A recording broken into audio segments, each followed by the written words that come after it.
In our continuing coverage of President Donald Trump's first week of his second term in office, backlash continues to unfold after the president declared an emergency at the southern border and began an immigration crackdown. Western Mass News reporter Reagan Lokri joining us live in studio with reaction from locals, cities and towns. Reagan? That's right, Chris and Abby. Many local parents expressing concern over the possibility that ICE agents could show up at their children's schools.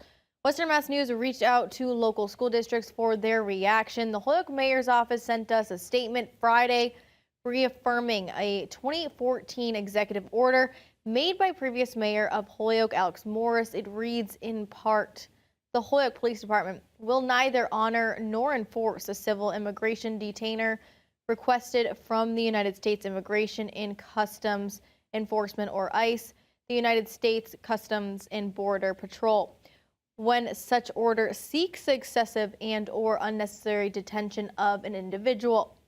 And over in Northampton, the city's public school superintendent, Dr. Portia Bonner, said in a November memo it is not probable that ICE will conduct enforcement activities on school grounds or request information about students and their families. Meanwhile, on Friday, Massachusetts Attorney General Andrea Campbell released these guidelines for school districts if they are approached by ICE agents.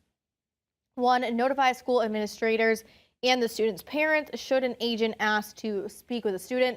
ICE needs to show parental consent or a judicial warrant to engage with a student, and schools are advised to withhold any student information from any third parties, including ICE, unless presented a warrant.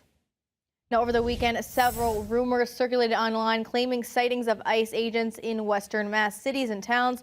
Although there is no proof of this, I did reach out to both the Holyoke Mayor's and Northampton Mayor's office, as well as Springfield Public Schools again today for comment, but have not yet heard back. Reporting live in studio, Reagan Lokri for Western Mass News.